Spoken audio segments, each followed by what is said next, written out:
اعوذ باللہ من الشیطان الرجیم بسم اللہ الرحمن الرحیم یا صاحب الجمال و یا سید البشر من وجهک المنی لقد نور القمر لا يمكن الثناء كما كان حقه بعد از خدا بزرگ توئی۔ قصہ مختصر۔ جزا اللہ عنا سیدنا و مولانا محمد صلی اللہ علیہ وآلہ وسلم ما هو اہلہ یا رب لک الحمد کما ینبغی لجلال وجہک وعظیم سلطانک رب اشرح لی صدری ویسر لی امری واحلل عقدۃ من لسانی یفقہوا قولی رب زدنی علما رب زدنی علما رب زدنی علما۔ السلام علیکم ورحمۃ اللہ وبرکاتہ۔ میں حافظہ افرا جاوید اسلام آپ سب لوگوں سے مخاطب ہوں۔ اپنے یوٹیوب چینل انفینٹ اسلام میں آپ سب لوگوں کو خوش آمدید کہتی ہوں۔ امید کرتی ہوں آپ سب لوگ خیریت سے ہوں گے، زندگی پرسکون، پر اطمینان اور ایمان بالخیر گزر رہی ہوگی۔ سورۃ المائدہ اردو ترجمہ اور تفسیر، اس کی آیت نمبر 66 تک ہم گزشتہ اسباق میں پڑھ چکے ہیں۔ آج کے سبق میں ہم آیت نمبر 67 سے باقاعدہ آغاز کر رہے ہیں، جس میں اللہ رب العزت ارشاد فرماتا ہے، یا ایھا الرسول بلغ ما انزل الیک، اے رسول جو کچھ آپ کی طرف آپ کے رب کی جانب سے نازل کیا گیا ہے اس کی تبلیغ فرما دے، اور اگر آپ نے ایسا نہ کیا تو آپ نے اس کا کوئی پیغام بھی نہ پہنچایا، اور اللہ لوگوں سے آپ کی حفاظت فرمائے گا، بے شک اللہ کافروں کو ہدایت نہیں دیتا۔ دیکھیں، اس آیت کی تفسیر کچھ اس طرح سے کہ ابتدائی اسلام میں جب نبی کریم صلی اللہ علیہ وآلہ وسلم تبلیغ فرماتے تھے تو لوگوں کی طرف سے بہت زیادہ خطرہ تھا کہ وہ آپ صلی اللہ تعالیٰ علیہ وآلہ وسلم کی جان کے دشمن تھے نعوذ باللہ، اور آپ کے قتل کے ارادے کرتے تھے اور مختلف طرح کے منصوبے بناتے تھے، جس کی وجہ سے آپ دوران سفر رات کے وقت نبی کریم صلی اللہ علیہ وآلہ وسلم کی حفاظت کے لیے پہرا بھی دیا جاتا تھا۔ لیکن جب یہ آیت کریمہ نازل ہوئی تو پہرا ہٹا دیا گیا، اور نبی کریم صلی اللہ علیہ وآلہ وسلم نے پہرے داروں سے فرما دیا تھا کہ اب تم لوگ چلے جاؤ، اللہ تعالیٰ نے میری حفاظت جو ہے وہ فرما دی ہے۔ اور کس طرح سے؟ سب سے پہلے جو پہرے دار تھے، پہرا شرف جس کو حاصل ہوا تھا نبی کریم صلی اللہ علیہ وآلہ وسلم کی ذات گرامی کے گرد پہرا دینے کے لیے، ان ہستی کا نام تھا حضرت سعد بن ابی وقاص رضی اللہ تعالیٰ عنہ۔ اور جب یہ آیت نازل ہوئی تو کیا فرمایا گیا کہ اے نبی کریم صلی اللہ علیہ وآلہ وسلم، آپ لوگوں کی طرف سے کسی بھی قسم کی پریشانی یا اندیشے کا شکار نہ ہوں، جو تبلیغ ہے اس کو صحیح معنوں میں جس طرح نبی کریم صلی اللہ علیہ وآلہ وسلم نے بے شک حق بھی ادا کیا تبلیغ کا، تو نبی کریم صلی اللہ علیہ وآلہ وسلم کو فرمایا گیا کہ آپ پیغامات لوگوں تک پہنچائیں اور کسی قسم کا کوئی اندیشہ نہ فرمائیں، اللہ ان کفار سے آپ کی حفاظت فرمائے گا جو آپ کے قتل کا ارادہ رکھتے ہیں۔ پھر فرمایا گیا، تم فرما دو اے کتابیو، جب تک تم تورات اور انجیل اور جو کچھ تمہاری طرف تمہارے رب کی جانب سے نازل کیا گیا اسے قائم نہیں کر لیتے، تم کسی شے پر نہیں ہو۔ یعنی کیا مراد ہے؟ یعنی وہ لوگ جو اپنے آپ کو نیک کہتے تھے، اہل کتاب، اور جو کہتے تھے ہم بخشے ہوئے ہیں، وہ جو کہتے تھے ہم اللہ کے لاڈلے ہیں، وہ جو کہتے تھے ہم ہمیشہ جنت میں جائیں گے، وہ فرقے سے تعلق رکھنے وہ جو کہتے تھے کہ ہم صرف 40 دن جہنم میں جلیں گے، اس کے بعد ہم جنت میں جائیں گے، وغیرہ وغیرہ۔ تو کیا فرمایا گیا ان تمام کو؟ پچھلے رکوع میں بھی ہم نے یہ چیز سیکھی تھی اور پڑھی تھی کہ قرآن کریم پر جو قرآن کے ماننے والے ان پر بھی لازم ہے کہ وہ ایمان لانے کے ساتھ ساتھ عمل کریں، اور اہل کتاب کو بھی کہا گیا تھا کہ تورات اور انجیل جو صحیح معنوں میں جو درست پیور فارم میں موجود ہے اس پر ایمان لے آتے، اور اس پر ایمان لاتے ہوئے نبی کریم صلی اللہ علیہ وآلہ وسلم پر بھی ایمان لے آتے، تو تب ان کا ایمان کاؤنٹ ہوتا، تب یہ لوگ بخشش کی طرف اپنا رستہ ہموار کرتے۔ لہذا اس آیت میں بھی فرمایا گیا کہ تم تب تک کسی دین کسی ملت پر نہیں ہو جب تک تم حقیقی طور پر تورات اور انجیل پر عمل کرو، اور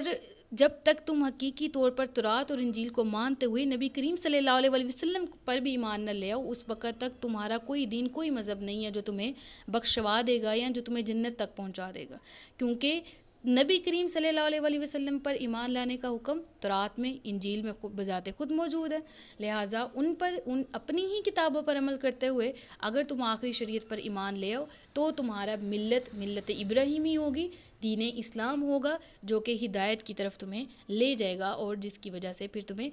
جنت بھی انعام کے طور پر دی جائے گی۔ پھر فرمایا گیا اور اے حبیب یہ جو تمہاری طرف تمہارے رب کی جانب سے نازل کیا گیا ہے یہ ان میں سے بہت سے لوگوں کی سرکشی اور کفر میں اضافہ کرے گا اور تم کافر قوم پر کچھ غم نہ کھاؤ۔ اس سے کیا مراد ہے؟ یعنی جب قرآن نازل کیا جاتا وہ لوگ انکار کرتے، ہر آیت کا انکار کرتے، تو وہ انکار کی وجہ سے کفر اور سرکشی میں حد سے بڑھ گئے۔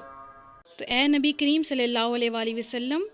یہ جو آپ کی نبوت کا انکار کرتے ہیں اور خود اپنے آپ کو جہنم کے قریب کرتے جا رہے ہیں آپ کا انکار کرتے ہوئے اور جنت سے دور ہو رہے ہیں، لہٰذا اے نبی آپ ان کی وجہ سے غمگین اور پریشان نہ ہوں، ان کے کفر کا وبال خود ان پر پڑے گا۔ پھر فرمایا گیا اگلی آیت میں آیت نمبر 69 میں، بے شک وہ لوگ جو اپنے آپ کو مسلمان کہتے اور یہودی اور ستاروں کی پوجا کرنے والے اور عیسائی ان میں سے جو سچے دل سے اللہ اور قیامت پر ایمان لائے اور اچھے عمل کرے گا تو ان پر نہ کوئی خوف ہے اور نہ وہ غمگین ہوں گے۔ کیا فرمایا گیا کہ ان الذین آمنوا، وہ لوگ جو ایمان لائے۔ اس سے مراد یہ دیکھیں یہاں پر انڈر بریکٹ کیا لکھا ہے، صرف زبان سے، یعنی بے شک وہ لوگ جو اپنے آپ کو مسلمان کہتے ہیں اگر وہ حقیقی طور پر ایمان لے آئیں، اور وہ لوگ جو یہودی تھے اور وہ لوگ جو ستاروں کی پوجا کرنے والے اور عیسائی، اور ان میں سے یہ تمام کے تمام کے بارے میں فرمایا گیا جو سچے دل سے ایمان لے آئیں اللہ پر، آخرت پر اور تمام ضروریات دین پر، اور پھر عمل کرے نیک۔ ان تمام لوگوں کی کیٹیگری گنوائی، یعنی کوئی کسی بھی قسم کا کہ کفر کا ارتکاب کرتا رہا ہو، کوئی منافقت والا ہو، کوئی سچے دل سے مسلمان نہ ہو، اپنے آپ کو زبان سے مسلمان کہتا ہو، رب فرماتا ہے یہ تمام کام چھوڑ کر یہ لوگ اگر دار اسلام میں داخل ہو جاتے ہیں، دل سے تصدیق کرتے ہیں اپنے ایمان کی اور آخرت پر اور اللہ پر اور قیامت کے دن پر اور اس کے تمام رسولوں پر اور اس کی تمام آسمانی کتابوں پر سچے دل سے ایمان لے آتے ہیں، تو پھر ان کے تمام گناہ معاف کر دیے جائیں گے اور اللہ ان کو بھی جنت میں داخل فرمائے گا جس کے نیچے نہریں جاری ہیں، جہاں نہ کوئی خوف ہے، یعنی یہاں سے دوبارہ نکالے جانے کا کوئی خوف نہیں ہوگا ایک دفعہ جو جنت میں جائے گا، نہ کوئی غم ہوگا وہاں پر، کوئی کسی بھی قسم کی پریشانی لاحق نہیں ہوگی وہاں پر۔ پھر فرمایا گیا لقد اخذنا میثاق بنی اسرائیل وارسلنا الیہم رسلا، اور تحقیق ہم نے بنی اسرائیل سے عہد لیا اور ان کی طرف رسول بھیجے، تو جب کبھی ان کے پاس کوئی رسول وہ بات لے کر آیا جو ان کے نفس کو پسند نہ تھی تو انہوں نے انبیاء کے ایک گروہ کو جھٹلایا اور ایک گروہ کو وہ شہید کرتے تھے۔ اب اس آیت میں بنی اسرائیل کے لوگوں کے اس برے عمل کا ذکر کیا جا رہا ہے جس کی وجہ سے وہ مردود ہوئے۔ کیا کہا گیا کہ جب اللہ کی طرف سے کثرت سے اسی بنی اسرائیل، اسی خاندان کے اندر کثرت سے رسول آئے نا، لیکن انہوں نے کیا کیا، بجائے اس کے اس نعمت کا شکر ادا کرتے ان انبیاء کو، ان رسولوں کو جھٹلایا اور جو بات ان کی مرضی کے خلاف ان کو لگتی اس کو نہ صرف جھٹلاتے بلکہ ان انبیاء کرام کو شہید بھی کر دیتے۔ استغفر اللہ۔ لہٰذا کیا کہا گیا، ایک گروہ جو تھا وہ انبیاء کو جھٹلاتا تھا اور ایک گروہ ان کو شہید تک کر دیتا تھا، اس قدر برے اعمال کے بنی اسرائیل نے۔ اور پھر کیا ان گناہوں کو کرتے ہوئے آگے ان کے کیا رد عمل تھا؟ آیت نمبر 81 میں کیا ہے ارشاد، اور انہوں نے یہ گمان کیا کہ انہیں کوئی سزا نہ ہوگی تو یہ اندھے اور بہرے ہو گئے، پھر اللہ نے ان کی توبہ قبول کی، پھر ان میں سے بہت سے اندھے اور بہرے ہو گئے اور اللہ ان کے کام دیکھ رہا ہے۔ یعنی کیا فرمایا گیا کہ یہ جو انبیاء کرام کو جھٹلاتے تھے، بطور خاص جو یہودیوں کا ذکر کیا گیا کہ انبیاء کرام کو شہید بھی کیا، لیکن ان سارے جرموں کے باوجود وہ یہ بھی گمان کرتے تھے کہ انہیں عذاب نہیں دیا جائے گا۔ یہاں پر بہرے اور اندھے ہونے سے کیا مراد ہے؟ یعنی حق دیکھنے سے اندھے تھے، حق سننے سے بہرے ہو چکے تھے، ویسے بھی عقل و شعور سے بہرے اور اندھے تھے کہ اتنے جرائم کے باوجود خود کو سزا سے محفوظ سمجھتے رہے، لیکن اس کے باوجود اللہ تعالیٰ نے انہیں ان کے گناہوں کی وجہ سے بعض گناہوں پر، جس طرح انہوں نے بچڑے کی عبادت شروع کی تو کیا اس کے بعد توبہ کی، اللہ نے کفارہ بھی ان سے لیا ان کی بچڑے کی عبادت کا، اور پھر اس کے بعد جب انہوں نے کفارہ بھی ادا کیا ان کی توبہ بھی قبول فرمائی۔ رب فرماتا ہے کہ ان کے بہرے اور اندھے ہو جانے کے باوجود ان کے بعض گناہوں کی وجہ سے میں نے ان کی توبہ قبول فرمائی جب انہوں نے توبہ کی، اور میں نے ان کو معاف کر دیا، لیکن اس کے باوجود بہت سے گروہ ایسے تھے جو کفر کی طرف دوبارہ پلٹ پڑے، انہوں نے اپنے آپ کو اندھا رہنا قبول کیا، خود کو بہرا رہنا قبول کیا. رب فرماتا ہے یہ وہ لوگ ہیں جو کہ کفر سے پلٹ کے آئے, توبہ کی, میں نے توبہ قبول کی, لیکن بعض لوگ پھر دوبارہ اسی کفر کی طرف لوٹ گئے اور اپنی سابقہ روش کی طرف چل پڑے. اس کی مثال کچھ اس طرح سے لے لیں کہ جس طرح یہودی حضرت زکریہ, حضرت یحییٰ اور حضرت عیسیٰ علیہ الصلوۃ والسلام کے زمانے میں عقل کے اعتبار سے بہرے اور اندھے ہو چکے تھے. پھر ان میں سے بعض نے توبہ کی, اللہ نے ان کی توبہ قبول فرمائی کہ انہیں انبیاء کرام پر ایمان لانے کی توفیق دی. لیکن اس کے باوجود جب توبہ قبول ہو گئی اور اس دور میں جو انبیاء کرام آئے یہ ایمان لے کر آتے رہے, پھر نبی کریم صلی اللہ علیہ وسلم کے زمانہ میں جب آپ صلی اللہ علیہ وسلم مبعوث ہوئے تو انہی یہودیوں نے ان کی نبوت کا, ان کی رسالت کا انکار کیا, اور پھر یہی یہودی دل کے اندھے اور بہرے ہو گئے, دوبارہ اپنے کفر کی طرف لوٹ گئے. لہٰذا اس چیز کا اس آیت میں ذکر کیا گیا ہے. پھر آیت نمبر 82 میں کیا ارشاد ہے, بے شک وہ لوگ جو کافر ہو گئے جنہوں نے کہا کہ اللہ وہی مسیح مریم کا بیٹا ہے, حالانکہ مسیح نے تو یہ کہا تھا اے بنی اسرائیل اللہ کی بندگی کرو جو میرا بھی رب ہے اور تمہارا بھی. یعنی کیا کہا گیا کہ تحقیق کافر ہو گئے وہ لوگ جنہوں نے کہا کہ مسیح یعنی مریم کا بیٹا عیسیٰ ہی اللہ ہے. استغفر اللہ. یعنی اللہ تبارک و تعالیٰ نے عیسائیوں کے اس فرقے کو, عیسائیوں کو یہاں پر کافر قرار دیا کہ ان کو حضرت عیسیٰ علیہ الصلوۃ والسلام نے خود تبلیغ کرتے ہوئے ارشاد فرمایا. دیکھیں قرآن کی آیت گواہ ہے, قرآن کی ہر آیت سچی ہے نا, کوئی بھی قرآن کی کسی آیت کو غلط ثابت نہیں کر سکتا. قرآن میں بھی کھلا چیلنج ہے کہ اگر چاہتے ہو قرآن کو نہیں مانتے ہو تو ایک جیسی ایک صورت فاتو بصورت من مثلی ودعوا شہداءکم ان کنتم صادقین. پھر ساتھ ہی فرمایا فإن لم تفعلوا ولن تفعلوا, تم کر ہی نہیں پا سکتے. لہٰذا قرآن کی تو ہر آیت سچی ہے. اس آیت میں کیا کہا گیا دیکھیں, عیسیٰ یعنی مسیح نے خود یہ ارشاد فرمایا تھا کہ اے بنی اسرائیل اللہ کی بندگی کرو جو میرا بھی رب ہے اور تمہارا بھی رب ہے. بے شک جو اللہ کو شریک ٹھہرائے گا تو اللہ نے اس پر جنت حرام کر دی اور اس کا ٹھکانہ دوزخ ہے اور ظالموں کا کوئی مددگار نہیں. یعنی حضرت عیسیٰ نے خود تبلیغ کرتے ہوئے کہا تھا کہ میں اللہ کا بندہ ہوں, اللہ کا رسول ہوں, اللہ کو معبود جانو مجھے نہ جانو. لیکن انہوں نے خود حضرت عیسیٰ کو اللہ کا درجہ دیا, حضرت عیسیٰ کو خدا کا درجہ دیا. انہوں نے اپنے عقائد خود خراب کیے تو رب العالمین نے ان کے بارے میں فرمایا کہ یہ لوگ کافر ہیں, انکار کرنے والے ہیں. یہ اپنے آپ کو مسلمان یا نیک نہیں کہہ سکتے ہیں, درست عقائد پہ نہیں کہہ سکتے, کیونکہ عیسیٰ نے خود کہا تھا کہ میں اللہ کا رسول ہوں, اللہ کا بندہ ہوں, یہ نہیں کہا تھا کہ میں اللہ کا بیٹا ہوں. تو انہوں نے یہ عقائد خود سے کیوں گھڑ لیے. پھر فرمایا گیا بے شک وہ لوگ کافر ہو گئے جنہوں نے کہا کہ بے شک اللہ 3 معبودوں میں سے تیسرا ہے, حالانکہ عبادت کے لائق تو صرف ایک ہی معبود ہے. اور اگر یہ لوگ اس سے باز نہ آئے جو یہ کہہ رہے ہیں تو جو ان میں کافر رہیں گے تو ضرور دردناک ان کو عذاب پہنچے گا. دیکھیں لقد کفر الذین قالوا ان اللہ ثالث ثلاثہ. اب یہاں پر پچھلی آیت کے پچھلے حصے میں, پچھلی آیت میں کس چیز کا ذکر تھا, عیسائیت کے اس فرقے کا جو حضرت عیسیٰ کو ہی خدا کا درجہ دیتے ہیں. اب یہاں پر 3 خداؤں کا ذکر کیا جا رہا ہے. یعنی عیسائیوں میں وہ فرقہ جو کہ یہ عقیدہ رکھتے ہیں کہ خدا 3 ہیں. کون کون سے, یعنی باپ,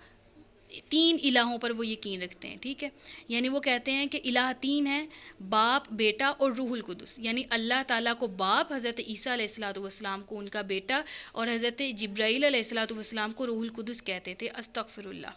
یعنی وہ کہتے تھے, نصارہ کہتے تھے, جو علم و کلام کے جو ماہر علماء فرماتے ہیں نا, وہ یہ کہتے تھے کہ نصارہ کہتے ہیں کہ باپ, بیٹا, روح القدس یہ تینوں ہی الہ ہیں, معاذ اللہ. تو اللہ تعالیٰ نے ان کا رد کرتے ہوئے کہا کہ اللہ کا کوئی نہ ثانی ہے اور نہ کوئی شریک ہے, وہ واحد ہے, نہ وہ قل هو اللہ احد اللہ الصمد لم یلد ولم یولد, نہ اس نے کسی کو جنا نہ وہ کسی کا جنا ہوا ہے, نہ وہ کسی کا باپ ہے نہ اس کا کوئی بیٹا ہے, نہ وہ کسی کی اولاد ہے. رب العالمین نے سورۃ الاخلاص میں اپنی وحدانیت کا ذکر فرمایا اور فرمایا کہ یہ تحقیق وہ لوگ کافر ہیں جنہوں نے 3 خداؤں کا درجہ دے دیا, جنہوں نے 3 خداؤں کو مان لیا, حالانکہ اللہ تو ایک ہی ہے. فرمایا حالانکہ عبادت کے لائق تو صرف ایک ہی معبود ہے. پھر فرمایا گیا اگر یہ لوگ اس سے باز نہ آئے جو یہ کہہ رہے ہیں تو ان میں سے جو پھر کافر رہیں گے تو ضرور انہیں دردناک عذاب پہنچے گا. اور پھر فرمایا گیا تو یہ کیوں اللہ کی بارگاہ میں توبہ نہیں کرتے اور کیوں اس سے مغفرت طلب نہیں کرتے حالانکہ اللہ بخشنے والا مہربان ہے. یعنی قرآن کی آیات میں پچھلے رکوع میں بھی ہم نے کیا پڑھا تھا کہ اگر یہ وہ لوگ جو مسلمان ہیں اسی رکوع کی ابتدائی آیات میں اور جو خود کو مسلمان کہتے ہیں حقیقی مسلمان نہیں ہیں اور یہود و نصارہ اور مجوسی یہ سب اگر ایمان لیں گے میں توبہ قبول فرما لوں گا تو رب فرما رہے کہ ایمان کیوں نہیں لا رہے حالانکہ یہ پروردگار کو بخشنے والا مہربان پا رہے ہیں. اگر یہ پہلے شرک ٹھہراتے تھے کسی کا اللہ کو اور یہ اللہ کا شریک ٹھہراتے تھے کچھ شرک کرتے تھے تو آج یہ توبہ کر لیں آج یہ اللہ سے معافی مانگ لیں اللہ کو رحم کرنے والا مہربان پائیں گے تو یہ توبہ کیوں نہیں کرتے. پھر فرمایا گیا مسیح بن مریم تو صرف ایک رسول ہے اس سے پہلے بہت سے رسول گزر چکے اور ان کی ماں صدیقہ یعنی بہت سچی ہے وہ دونوں کھانا کھاتے تھے تو دیکھو ہم ان کے لیے کیسی صاف نشانیاں بیان کرتے ہیں پھر دیکھو وہ کیسے پھرے جاتے ہیں. یعنی کیا صاف الفاظ میں ذکر ہے اس آیت میں کہ مسیح بن مریم تو اللہ کا رسول ہی ہے یعنی ان کو خدا ماننا غلط باطل اور کفر ہے اور ان سے پہلے بھی رسول گزر چکے ہیں اور ان کے پاس بھی بہت سے معجزات تھے اور یہ معجزات جو رسولوں کو عطا کیے گئے تھے یہ ان کی نبوت کی صداقت کی دلیل تھے نہ کہ خدا ہونے کی. تو اسی طرح حضرت عیسیٰ علیہ السلام کے پاس بھی جو معجزات تھے اٹ نوٹ مینس کہ وہ خدا تھے نعوذ باللہ بلکہ اللہ کے رسول تھے اور ان کی نبوت کی وہ دلائل تھے وہ معجزات جو ہر نبی کو اللہ عطا کرتا ہے. اور پھر فرمایا گیا ان کی ماں صدیقہ ہے فرمایا کہ مریم بہت سچی ہیں پاکیزہ ہیں پاک ہیں اچھے کردار کی ہیں جو رب العالمین کے جو کتاب ہیں ان کی پیروی کرنے والی ہیں. حضرت مریم اللہ کے احکامات کی پیروی کرنے والی ہیں لہٰذا تم بھی ان کی پیروی کرو. یعنی حضرت عیسیٰ علیہ السلام جو کتاب لائے مریم علیہ السلام اور ان سمیت جتنے بھی انبیاء گزرے اللہ کے احکامات پر ہی عمل کرتے تھے لہٰذا اے لوگو تم بھی اللہ رب العالمین کے احکامات کی ہی پیروی کرو. اب دیکھیں یہاں پر ایک خاص چیز کا ذکر ہے وہ دونوں کھانا کھاتے تھے. اب اس کا کیا مطلب ہے یعنی کہ وہ حضرت عیسیٰ علیہ السلام بھی انسان تھے اور ان کی والدہ دونوں کھانا کھانے والے تھے جبکہ معبود کھانا کھانے سے پاک ہوتا ہے اور کھانا کھانا بھی معبود نہ ہونے کی جو کھانا کھانا ہے وہ بھی معبود نہ ہونے کی دلیل ہے کیونکہ معبود غذا کا محتاج نہیں ہو سکتا. تو جو غذا کھائے جسم رکھے اور اس جسم میں تحلیل واقع نہ ہو غذا اس کا بدل بنے اور وہ کیسے معبود ہو سکتا ہے. ایک شخص ہے جو کھانا کھا کے زندگی گزار رہا ہے حضرت مریم علیہ السلام حضرت عیسیٰ وہ کھانا کھاتے ہیں اور معبود جو ہے وہ کھانا سے پاک ہے جس طرح صرف اللہ کی جو مخلوق میں سے فرشتے ہیں وہ بھی کھانے پینے سے پاک ہیں. تو یہ تو انسان تھے اور یہ انسان جو ہیں یہ تو وہ فرشتے ہو کے جب خدا نہیں ہیں نعوذ باللہ اور ان کو خدا کا کوئی درجہ دے بھی نہیں سکتا لہٰذا حضرت عیسیٰ اور حضرت مریم کیسے خدا ہو سکتے ہیں اور ان کو خدا ہونے کا درجہ کیسے دیا جا سکتا ہے حالانکہ وہ انسانوں طرح کے انسان تھے. پھر فرمایا گیا آیت نمبر 76 میں تم فرماؤ کیا تم اللہ کے سوا اس کی عبادت کرتے ہو جو نہ تمہارے نقصان کا مالک ہے اور نہ نفع کا اور نہ ہی سننے والا جاننے والا ہے. تم فرماؤ اے کتاب والو اپنے دین میں ناحق زیادتی نہ کرو اور ان لوگوں کی خواہشات پر نہ چلو جو پہلے خود بھی گمراہ ہو چکے ہیں اور بہت سے دوسرے لوگوں کو بھی گمراہ کر چکے ہیں اور سیدھی راہ سے بھٹک چکے ہیں. ابھی ان دونوں آیات میں شرک کو باطل کرنے کی ایک اور دلیل بیان کی گئی ہے جس کا خلاصہ یہ ہے کہ مستحق عبادت وہی ہو سکتا ہے جو نفع اور نقصان وغیرہ اور ہر چیز پر قدرت اور اختیار رکھتا ہو اور جو ایسا نہ کرتا ہو وہ مستحق عبادت نہیں ہو سکتا. لہٰذا حضرت عیسیٰ علیہ السلام بھی نفع اور نقصان کے بذات یعنی بذات خود مالک نہیں تھے بلکہ اللہ کے مالک کرنے سے ہی مالک ہوئے تھے. تو ان کی یعنی انہوں نے اگر کسی چڑیا ایک پرندہ بنایا تھا اور پرندے کے بارے میں روایات میں مختلف نام ملتے ہیں بہرحال تو ان کو اڑایا اللہ کے حکم سے پھونک ماری تو وہ اڑ گیا. اسی طرح مردوں کو زندہ کرنا وغیرہ یہ سب اختیارات اللہ نے ان کو دیے تھے. ٹھیک ہے ان کے بذات خود یہ اختیارات نہیں تھے لہٰذا ان کو معبود کیوں مانا جا رہا ہے جبکہ وہ خود اپنی ذات میں بھی رب العالمین کے ہی بندے ہیں اور اللہ ہی کی وجہ سے، اللہ رب العالمین کے ہی عطا کردہ احسانات کی وجہ سے ہی ان کو یہ معجزات عطا کیے گئے تھے۔ لہٰذا حضرت عیسیٰ جہاں مردے زندہ کرتے تھے، بیماروں کو شفا یاب کرتے تھے، اندھوں کو بینائی دے دیتے تھے، کوڑ کے مریضوں کو تندرست کر دیتے تھے، وہاں یہ ضرور ہر جگہ یہ بھی ارشاد ہے، آپ حضرت عیسیٰ خود فرماتے تھے کہ یہ اللہ عز و جل کے اذن یعنی اس کی اجازت سے ہی میں کرتا ہوں، میں بذات خود یہ نہیں کرتا۔ پھر آخری آیت میں یہی چیز فرمائے گی کہ تم زیادتی نہ کرو، اہل کتاب اپنے دین میں زیادتی نہ کرو۔ دین میں زیادتی سے کیا مراد ہے؟ یعنی یہودیوں کی زیادتی تو یہ تھی نا کہ وہ حضرت عیسیٰ کی نبوت کو مانتے ہی نہیں تھے، اور نصارہ کی زیادتی یہ تھی کہ وہ انہیں معبود ٹھہراتے تھے حضرت عیسیٰ کو۔ تو فرمایا ان سب سے گیا کہ دین میں زیادتی نہ کرو، گمراہ لوگوں کی پیروی نہ کرو، یعنی جو اپنے گزشتہ آباء و اجداد تھے اگر وہ گمراہ تھے تو ان کے کہنے پہ نہ چلو، بلکہ حق کو پہچانو، حق کی پیروی کرو، تحقیق کرو، اور جو قرآن کریم کی آیات میں صحیح علم ملتا ہے کہ حضرت عیسیٰ علیہ الصلوۃ والسلام اللہ کے بندے ہیں، رسول ہیں، اور جو پورے رکوع میں ہم نے سیکھا سمجھا، اہل کتاب کو دعوت دی گئی کہ انہی عقائد کو اپناتے ہوئے جو اسلام میں ہیں، اسلام میں داخل ہو جاؤ اور اپنے آپ کو جہنم کی آگ سے